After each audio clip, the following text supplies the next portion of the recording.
Hi class, welcome to our lecture series for week 3, Neurophysiology, the generation, transmission, and integration of neural signals.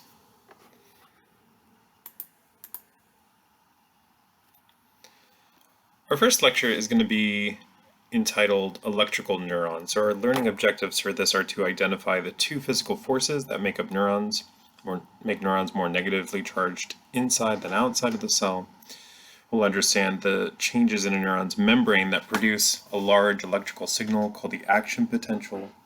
We'll then explain the changes in channel and movements of ions that underlie the action potential. And finally, we'll understand how the action potential spreads along the length of an axon.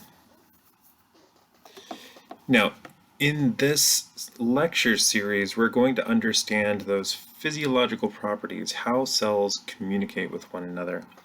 And one way that they do this is through an electrical signal. So let's go back to an earlier point that we made, I think in lecture 1, kind of from the historical perspective.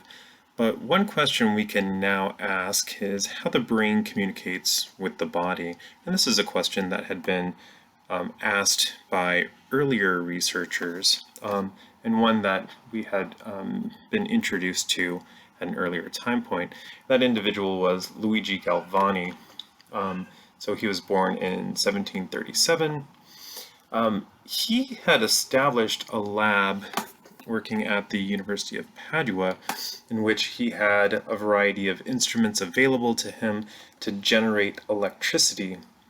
And if you look at Galvani, you can see his nice little wig, so you kind of understand the time period that we're discussing. So think about the founding fathers of the United States all wearing their wigs in the late 1700s.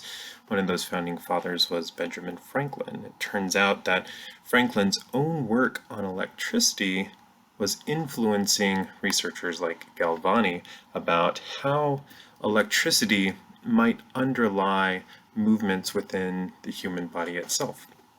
So Galvani started examining these types of electrical properties and what they might contribute to biological function. So his primitive lab included things like condensers, Leyden jars to generate electricity. He also generated static electricity in the 1780s. And you can see on his little lab bench here, there's a frog. So this was his biological specimen, the frog. And what he would do is generate electricity and apply it to the frog nerves. And through his studies, he concluded that if you applied an a static electric current to a frog nerve in the leg, you could elicit movement in the frog's leg itself. So he wrote up his findings in this book, the title of which is called De Veribus Electricitatis in Motus Musculare Commentarius, or just known as the Commentary. That was published in 1791.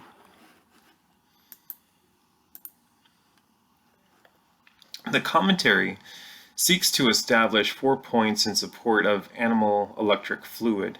So one, and this was found by Galvani quite by chance, he had generated an electric charge in a scalpel quite by accident, and then when he applied that scalpel to the nerve in the frog's leg, it twitched.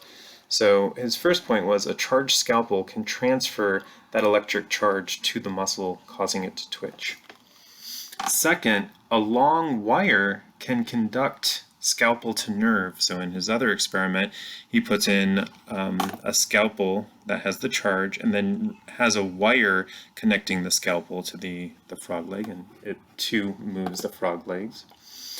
And then the frog muscle can be made to twitch even without man-made generators. So taking a clue from Franklin, he set up this wire that was attached to a weather main, and it was struck by electricity, and the electricity followed down the wire and caused the frog's leg to kick. And then finally, two dissimilar metals, he used brass and iron. Making contact could also contract the muscle. So in all of these different experiments in the 1790s, what Galvani was demonstrating is that electricity flows along nerves within the animal, the frog, and causes muscle contractions. Therefore, electricity must be the means by which the brain and the nerves communicate with the body. The thesis was animal electricity is secreted by the brain and distributed by the nerves to the muscles. The two nerves must have a fatty covering to prevent leakage. You know how we have insulation on wires. He posited that we have this fatty covering on our nerves in order to prevent the electricity from leaking. He even showed some evidence of this by distilling the nerves and obtaining droplets of oil. So this is all happening in the late 1790s. So the question, if this is all happening in frogs, is does it happen in humans too? And that was answered by Galvani's nephew, Giovanni Aldini, who was a lab assistant in Galvani's lab. But Galvani's nephew, Aldini, did a number of experiments, including doing the same experiments but in severed bulls' heads. So he's applying current to the brain and seeing facial twitches. But then he went a little bit further and collected severed heads right off of a guillotine, applied current to the brain, and you could see grimaces and facial movements in humans as well. So electricity seems to be mediating muscle movements through the brain, even in humans. And these types of demonstrations would go on to influence individuals like Mary Shelley, who would then write Frankenstein based on some of these earlier studies looking at the effects of this animal electricity in mediating motion in the human body. Okay, with that little introduction, let's start to look at how the electrical signal is even generated within a neuron itself. Now, most of us might not have the chemistry background, so I want to introduce you to some characters so that we can better understand the electrical properties of neurons. The first set of characters we're going to be introduced to are these charged particles called ions. An ion is any particle that has a charge. Think of it as positive or negative. We even have different names. If an ion is negatively charged, it's called an anion, or if it's positively charged, a cation. But we typically just speak of ions in general. Now, these ions play a very important role.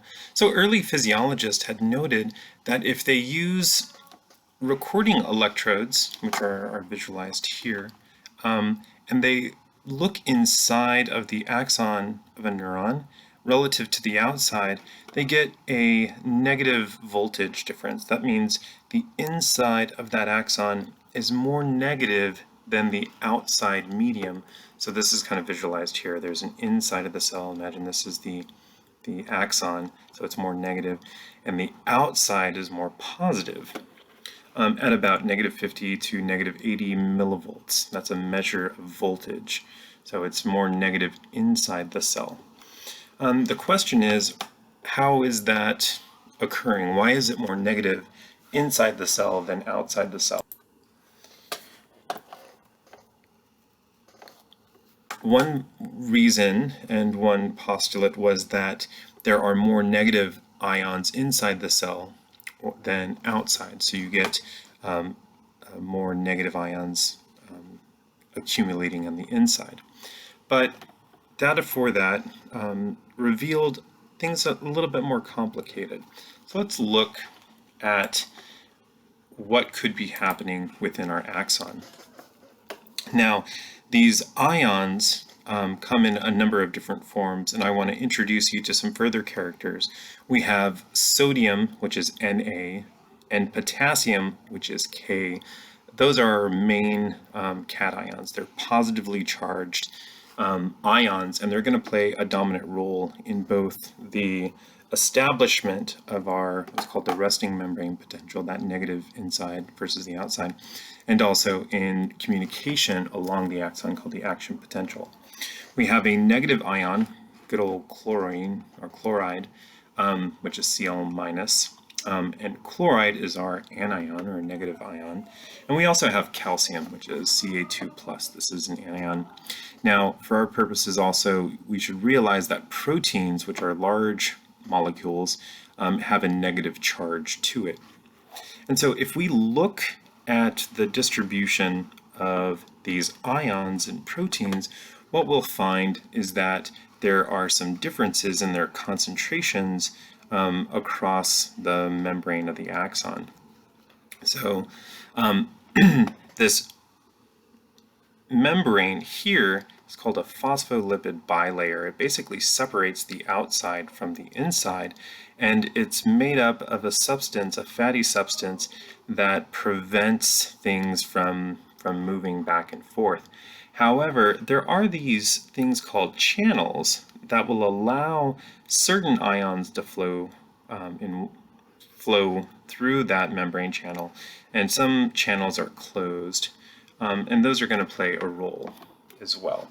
So let's look at some basic biophysical properties of cells.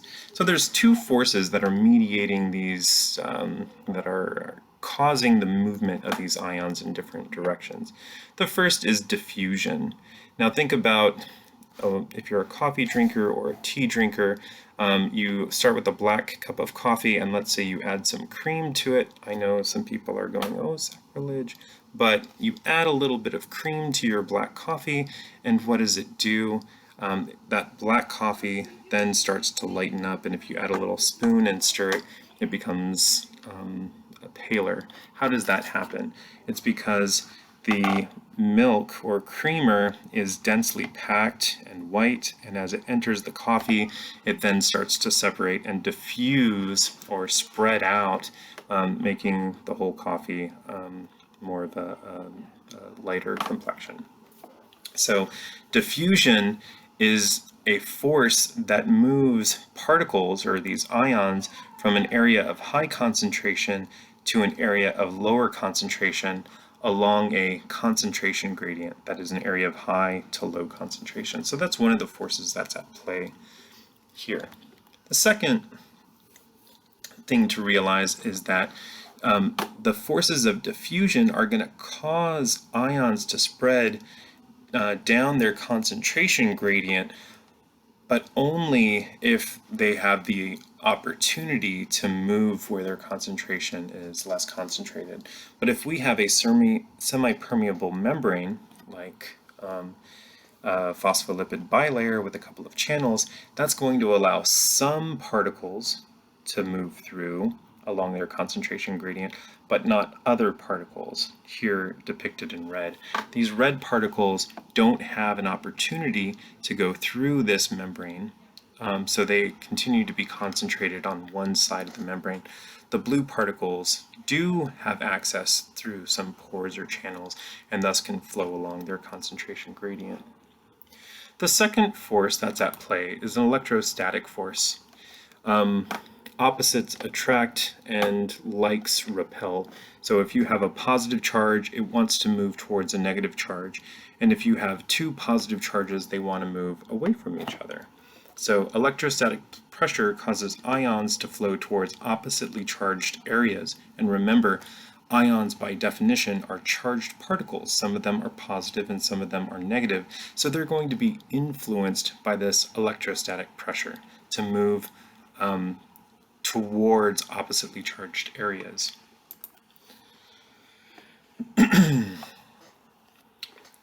And a third factor that helps establish that initial negative on the inside of the cell is an active process caused by this particular pump called the sodium-potassium pump.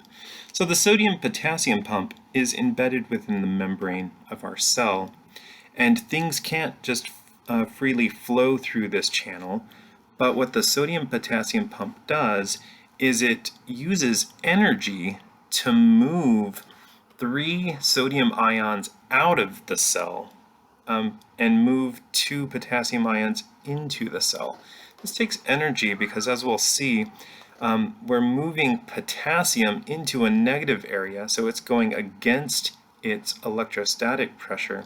And sodium is going to be highly concentrated on the outside of the cell, so this sodium-potassium pump is moving sodium against its concentration gradient to the outside of the cell.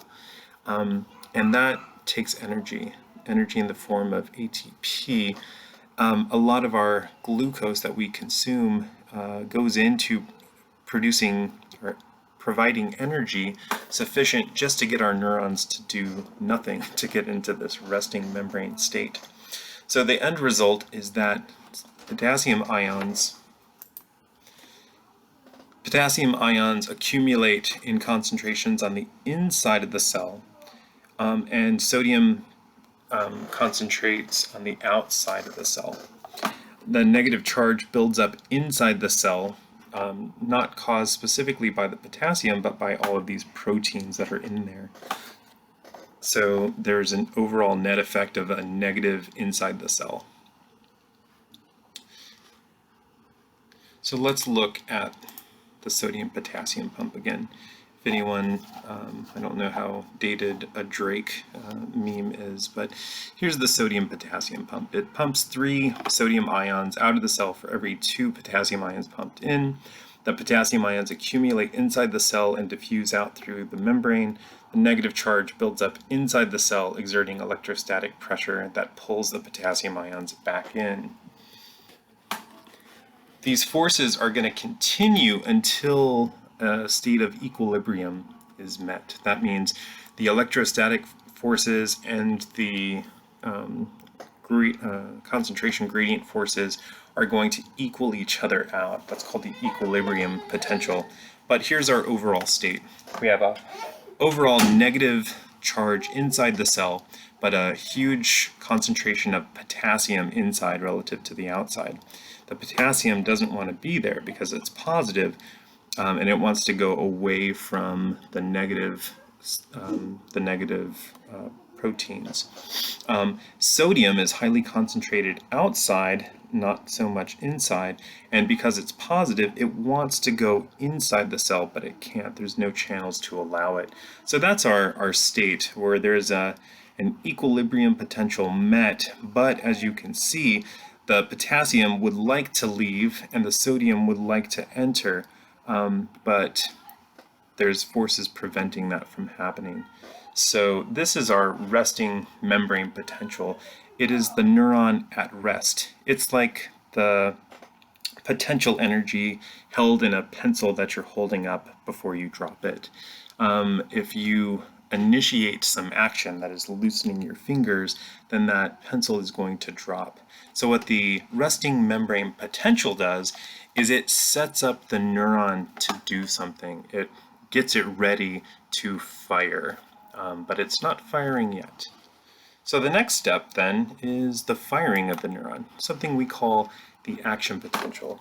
The action potentials are brief but large changes in membrane potential that originate in the axon in the first initial axon segment, an area called the axon hillock. So this is what abuts to the cell body. Hyperpolarization is an increase in the membrane potential. That means it makes it more negative. The interior of the cell becomes even more negative and farther from zero. However, depolarization is a decrease in membrane potential.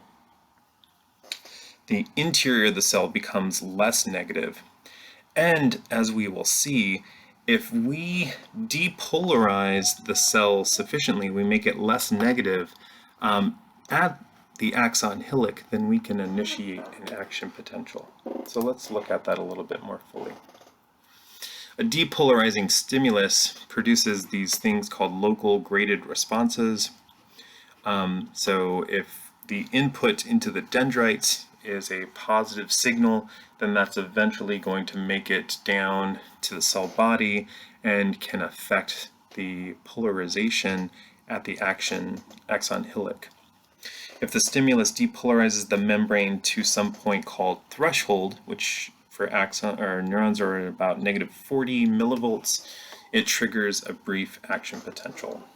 That is, we start at -70 millivolts and we make it more and more positive.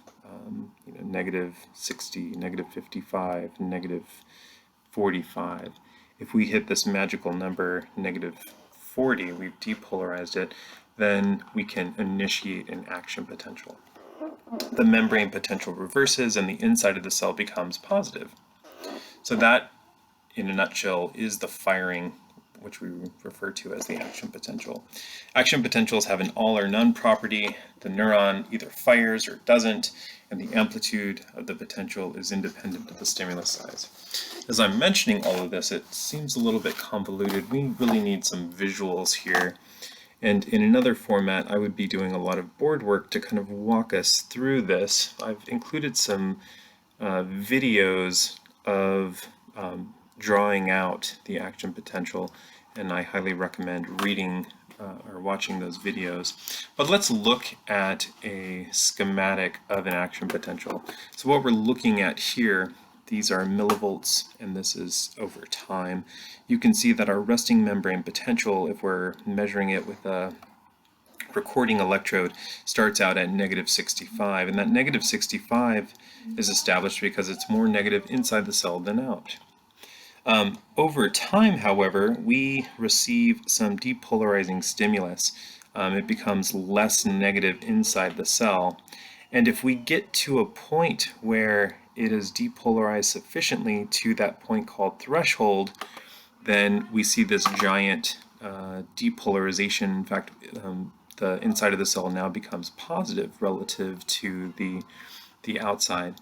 And then it dramatically changes, hyperpolarizes again, until eventually it returns to the resting membrane potential.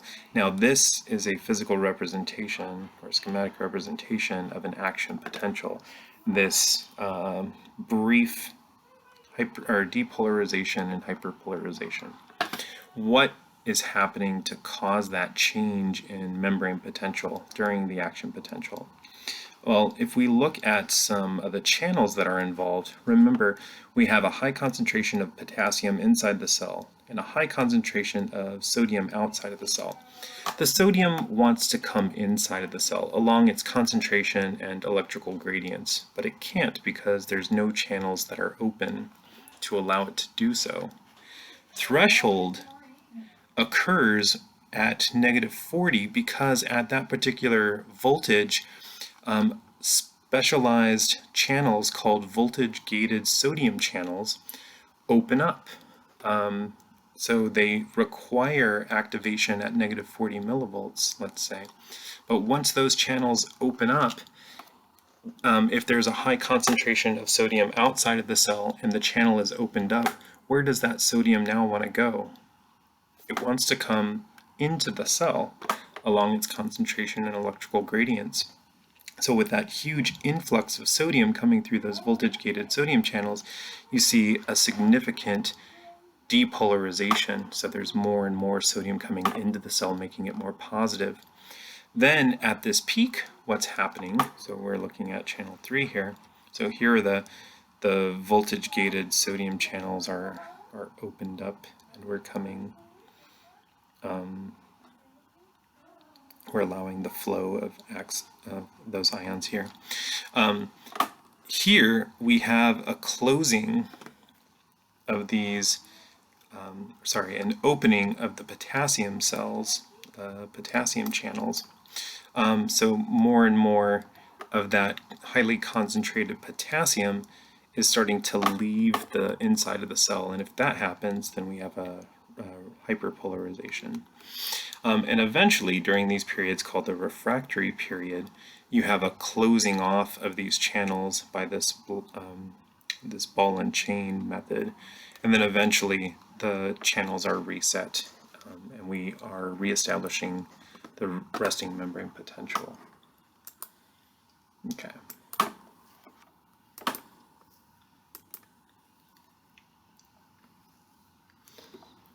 So here I've just kind of listed out what I just said. Okay. The refractory period limits the action potential duration. So for closely spaced stimuli, only the first is able to trigger an action potential. The membrane becomes temporarily unresponsive to subsequent stimuli. This is referred to as the absolute refractory period. That is, you can only initiate one action potential at a time.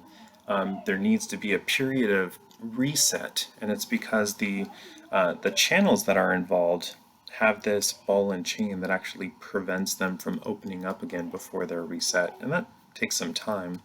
That will also be the reason why action potentials, at least most naturally speaking, occur in only one direction, down the axon. During the relative refractory period, only very strong stimulation can produce an action potential. And that you can have a long string of action potentials, but they're going to be discrete episodes with some time between them. How does the action potential propagate, that is, move along the axon? It's an active process. So the action potentials are actively propagated or regenerated along the axon. Each section of the axon undergoes this depolarization. So think about the action potential as a wave of positive ions flowing down the axon. And as those positive ions flow, they depolarize negative segments of the axon, opening up sodium-gated voltage or voltage-gated sodium channels, reinitiating action potentials further down the axon. Action potentials can travel in only one direction because of the refractory state of the membrane after depolarization. And a couple of things influence the speed of our action potentials, which is called conduction velocity. The diameter of the axon, bigger axons are faster, and whether or not they are myelinated, whether or not they have that myelin sheath around it. So myelin is a sheath of insulation around the axon formed by glial cells, those Schwann cells and oligodendrocytes, and they increase the conduction speed of action potentials. Now, different segments of myelin cover discrete areas of the axon, although there are spaces of membrane between adjacent segments of myelin. And now these areas have a special name. They're called the nodes of Ranvier. You'll recall Ranvier was a French scientist that we examined in our first series of lectures. But the action potential is going to be moving this wave of positive charge underneath the myelin. Remember, they can't, the particles can't escape. It's insulated. And then once it makes it to this node of Ranvier, there's a high concentration of those voltage-gated sodium channels, which will then, given sufficient depolarization, will open up. Sodium will rush in, and they will initiate and propagate the action potential further down. And this process of having the action potential kind of skip from one node to the next has a specialized name, and it's called saltatory conduction. Okay. So that was a lot. I would kind of review this and watch those videos. I think these concepts are more easily understood with a visual representation of what's going on. So for our retrieval practice, which statement regarding ions is true? Is it A, positively charged cations are attracted to the intracellular fluid? B, positively charged anions are attracted to the intracellular fluid? C, negatively charged anions are drawn to the intracellular fluid? Or D, negatively charged anions are balanced across the cell membrane? And question 3.2, in general, the action potential is initiated at the synapse, the dendrites, the axon hillock, or the node of Ranvier. And the key term is initiated. Where does it begin? Okay.